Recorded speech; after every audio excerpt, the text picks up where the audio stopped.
Bom, vou falar rapidamente sobre a prova Paris-Roubaix, mas é para dar uma ideia para vocês. Essa prova ela é mais que centenária, ela começou em 1896, ela antecede o Tour de France. E diferentemente das provas clássicas como o Tour de France, Giro dell'Italia, La Vuelta na Espanha, ela é realizada em um único dia. E para isso o pessoal pedala 258 km e nós vamos ver por que pisos que ele pedala.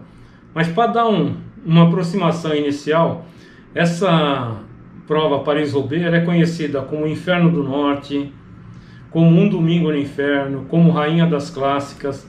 Então ela é chapa quente, principalmente se estiver chovendo no dia.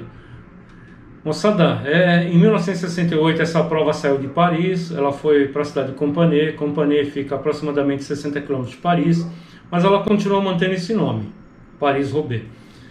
Então como é que funciona? O ciclista pedala 258 km e a chegada é em um velódromo. Então imagina a sensação do ciclista depois de pedalar uma prova com esse grau de dificuldade, sendo recepcionado por muita gente em um velódromo. É muito top.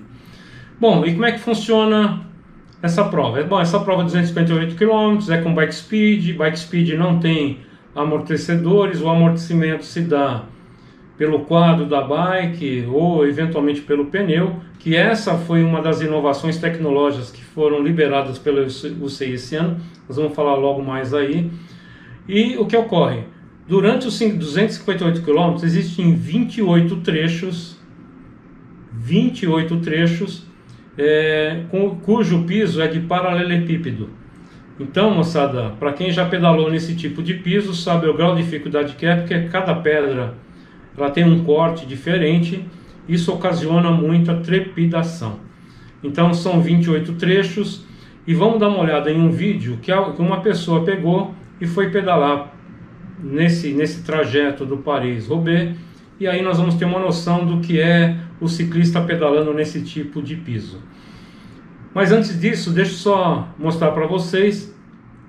Existe uma tabela que coloca grau de dificuldade em cada um desses trajetos que tem o piso de paralelepípedo. Ele flutua desde uma fácil, que é 1 estrela, até muito difícil, que são 5 estrelas. Sendo que o maior dos trajetos nesse piso de paralelepípedos é feito com aproximadamente 4 km.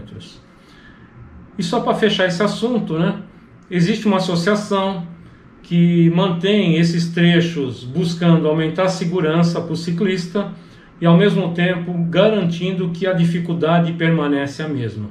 Então vejam a sofisticação e a importância dessa prova ao longo dos anos, porque ela é uma prova centenária que consegue manter o grau de dificuldade ao longo do tempo. Bom pessoal, vamos agora dar uma acompanhada nesse vídeo. Nesse vídeo o ciclista está com uma GoPro no peito, então nós vamos ver com certeza o movimento, como é que ele recebe as imperfeições do solo quando entra nesses trechos de paralelepípedos. Então vamos dar uma acompanhada aí. Bom, aí ele está no asfalto, veja que o braço está tranquilo, tá certo? Ele está numa situação confortável e já já ele vai entrar nesses trechos cujo piso é muito irregular. E essa irregularidade, grande parte dela é absorvida pelo ciclista.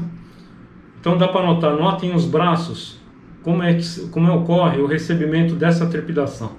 E nós estamos falando numa prova em que 55 km na totalidade é nesse tipo de piso, então é muito difícil. Então como é que funciona o esquema? Em algumas situações, nas laterais desse tipo de piso, existe lá uma faixinha de terra ou algum outro elemento, um pouco mais duro, que ele começa a fazer o pedal pelo canto. Só que aí traz um risco, Se você já tem um problema de instabilidade quando você está em cima do paralelepípedos, imagina no canto onde você tem terra, que eventualmente pode até afundar a roda, alguma coisa similar. Mas aí dá para perceber claramente. Vejam que ele entrou numa zona um pouco mais de conforto, o braço trepida, mas ainda não trepida tanto quando ele volta para a faixa onde tem essas pedras cortadas aí. Então, essas técnicas que nós estamos vendo ele pedalar, literalmente são também utilizadas pelos ciclistas profissionais para evitar esse tipo de situação. Só volto a dizer, dá uma acompanhada nos braços, porque nós estamos numa bike speed. A bike speed não tem amortecimento, é sempre bom repetir. O quadro absorve um pouco, né, os quadros de carbono, mas o que acontece? Essa prova para os fabricantes de bike é extremamente importante, porque ele pode testar novos materiais, novos conjuntos. Por quê? Isso uma hora vai virar uma bike que vem para o dia a dia. Então, moçada, é uma situação muito difícil, principalmente se esse terreno, se esse piso tiver com um pouco de lama decorrente de chuva, ou tiver garoando, aí ele fica extremamente escorregadio. Então aí dá para ter uma ideia, né, de quando você está pedalando entre o asfalto e os trechos de paralelepípedos, e dá para notar claramente, provavelmente agora nós vamos ver que o piso está molhado, e aí isso vira um perfeito limbo. Então, além de você ter que segurar a trepidação, você também tem que garantir a estabilidade da bike. Bom, vocês já viram que o piso é punk, é muito difícil, e como ele poderia deixar de acontecer, existem muitas situações de quedas. Essas quedas, elas são decorrentes de problema de piso e até de estresse de componentes da bike. Então vamos dar uma olhada aí. Bom, aí vocês estão vendo um ciclista, dá uma olhada na roda traseira, simplesmente ela fadigou e dobrou ao meio, porque é muita trepidação.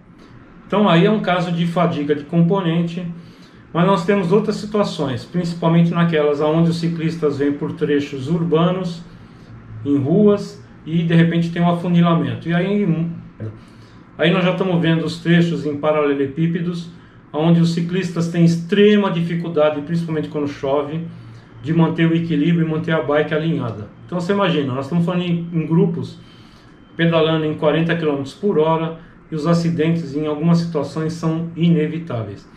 Outro ponto que merece ser salientado é que se estiver chovendo, você literalmente nem consegue mais enxergar a roupa do ciclista, porque ele começa a receber todo esse resíduo de sujeira que fica na pista e ele fica praticamente irreconhecível. Bom, aí ó, mesma coisa, reparem como a perda de controle é imediata, não tem jeito. Você, é um limbo, moçada. Então, essa prova é uma das provas mais difíceis do calendário. Bom, falamos da prova, vamos falar da inovação tecnológica.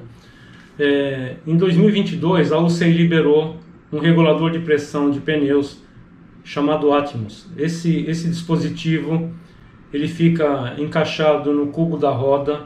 Ele foi desenvolvido pela Scope Cycling, que é uma empresa holandesa.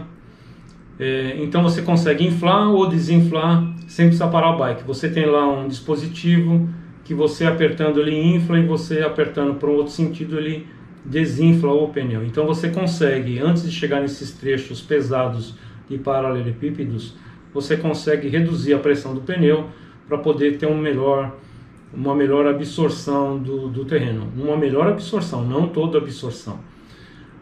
A UCI liberou principalmente porque esse dispositivo, né, essa inovação tecnológica, ela não tem uso a compressor e nem tem partes móveis.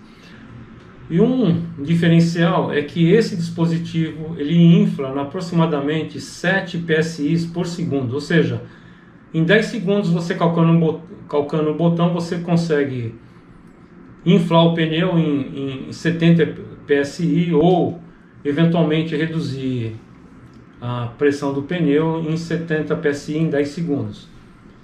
Evidente, moçada, que as equipes guardam segredos sobre qual pressão do pneu que o ciclista usou num determinado trecho. Isso é segredo entre as equipes, né?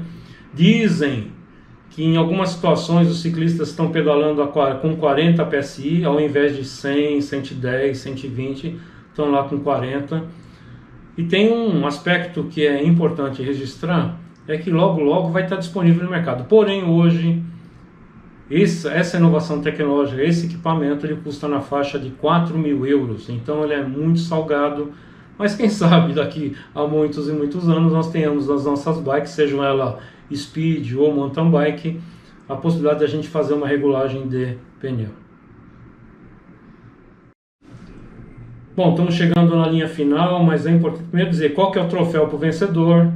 Vocês estão vendo aí, nada mais do que um paralelepípedo mas quem ganha esse troféu deve ficar muito gigantesco, né, em termos de emoção, em termos de competição, porque vencer essa prova é surreal. Essa prova ela vem de longa data, mas somente em 2021 ocorreu a primeira prova feminina.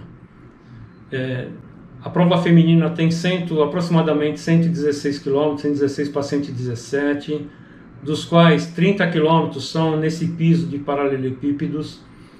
Nos homens são 28 trechos e nas mulheres são 17 trechos de paralelepípedos. Mas o importante é que os últimos 90 quilômetros, eles são iguais, tanto para homens como para mulheres. Então, a mulherada para pedalar tem que ser bruta, e o homem para fazer essa prova também tem que ser bruto. Chegar é o topo, conquistar então é o paraíso. Sempre lembrando que nós estamos falando de times, né, de equipes, de pessoas que estão pedalando aí numa faixa de 40 km por hora, então é punk. A previsão dessa prova está na faixa de 6 horas. Bom, basicamente é isso, moçada. Eu passei aqui para trazer de forma muito rápida essa inovação tecnológica, que ainda é muito salgada em termos de preço. Falar um pouquinho da Paris-Roubaix. Se não satisfez a necessidade de conhecer mais dessa prova, vocês deixam nos comentários ou mandam um e-mail para essa caixa postal. E aí a gente trata do assunto, da sugestão de tema que porventura vocês vão fazer em outro vídeo. Curtiu? Deixa o like aí, ajuda bastante. Valeu!